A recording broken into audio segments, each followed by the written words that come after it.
오늘 말씀드릴 내용은 문제 인식력입니다. 인생을 바꾸는 첫 번째 지능은 이 문제 인식력이라는 거예요.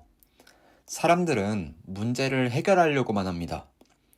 그러나 진짜 중요한 건 해결이 아니라 문제의 정확한 정의입니다. 문제 인식력이 부족하면 해결책이 아무리 많아도 방향이 어긋납니다. 엉뚱한 곳을 파고드는 사람은 결국 시간과 에너지를 낭비하죠. 그래서 문제를 정의하는 능력, 즉 문제 인식력은 모든 성장의 출발점입니다. 1단계로 먼저 문제 원인을 파악해야 돼요. 왜 이 문제가 생겼는가? 대부분의 사람은 결과만 보게 되어 있어요. 매출이 줄었다, 연애가 틀어졌다, 집중이 안 된다. 그러나 진짜 질문은 이거예요. 왜? 원인을 모르면 반복이 시작돼요. 공부가 안 되는 이유가 시간 부족 때문이 아니라 몰입 구조의 부재일 수도 있고요. 매출이 안 나는 이유가 고객 부족이 아니라 메시지가 명확하지 않기 때문일 수도 있어요. 연애가 잘 안 되는 이유가 외모가 아니라 대화의 프레임일 수도 있고요. 문제를 제대로 정의하지 못하면 모든 노력이 겉돕니다. 그래서 1단계는 언제나 왜 이 일이 발생했는가를 집요하게 추적하는 거예요. 이때 중요한 건 감정적 원인과 구조적 원인을 분리하는 능력인데, 이 감정적 원인은 내가 두려워서 실패했다, 의욕이 없었다, 내가 회피했다. 구조적 원인은 시스템이 없었다, 루틴이 없었다, 피드백 구조가 없었다. 이겁니다. 두 가지를 혼동하면 해결이 안 돼요. 감정의 문제를 구조로 해결하려고 하면 공허해지고, 구조의 문제를 감정으로 덮으려고 하면 반복됩니다. 문제 원인을 정확하게 식별하는 순간 이미 절반은 해결된 거예요. 두 번째 단계는 문제의 난이도입니다. 지금의 나로 감당이 가능한가를 봐야 되는 거죠. 난이도를 판단하는 거예요, 한마디로. 사람들은 모든 문제를 동일한 방식으로 대해요. 그러나 문제는 레벨에 있습니다. 내가 스스로 해결할 수 있는 문제인가? 아니면 외부의 도움이나 시간이 필요한가? 이 구분이 없으면 무너지게 되어 있어요.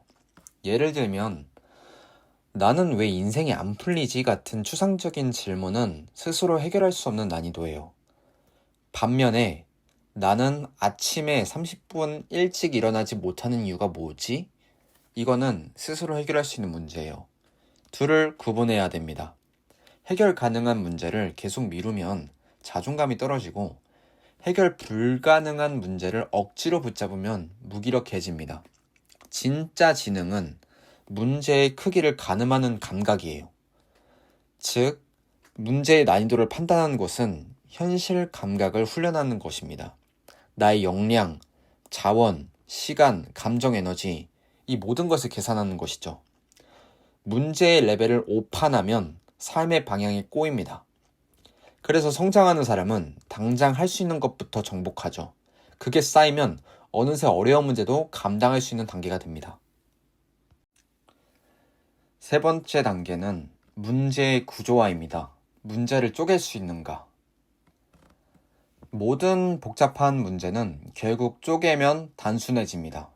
문제를 세분화한다는 것은 이 문제를 구성하는 하위 요소를 파악한다는 뜻이고, 예를 들어 나는 지금 공부가 안 돼 라는 문제를 다음과 같이 나눌 수 있어요.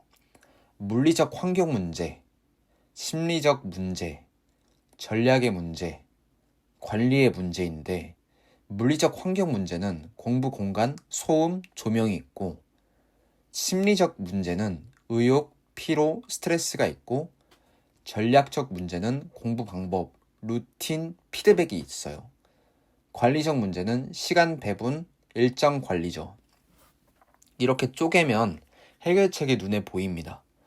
공부가 안 되는 막연하지만 조명이 어둡다는 즉시 해결 가능해요. 이게 문제 세분화의 힘이에요. 문제를 세분화하면 두 가지 효과가 있습니다. 첫 번째는 두려움이 줄어들어요. 큰 덩어리를 작은 조각으로 나누면 통제감이 생깁니다. 두 번째는 해결 속도가 빨라집니다. 어디를 먼저 손대야 되는지 명확해지는 거죠. 문제를 세분화할 때 중요한 건 기준입니다. 시간 기준으로 나눌 수 있고 영향력 기준으로 나눌 수 있어요. 예를 들어 사업이 문제라면 단기, 중기, 장기, 내부 요인, 외부 요인, 직접 통제 가능, 불가능 이런 식으로 분류하면 복잡한 사항도 한눈에 보입니다. 문제 인식력이 높은 사람의 사고 구조는 이제 문제 인식력이 높은 사람은 감정적으로 반응하지가 않아요. 왜 이런 일이 일어났지? 라고 먼저 묻습니다. 문제를 이야기로 보지 않고 데이터를 봐요. 문제 인식력이 높으면 불안도 줄어들어요. 왜냐하면 정의된 문제는 이미 절반 해결된 문제이기 때문입니다. 불안은 모호함에서 생기고 문제를 구체화하면 통제할 수 있는 영역이 생기고 그 통제감이 곧 자신감으로 바뀌는 거죠.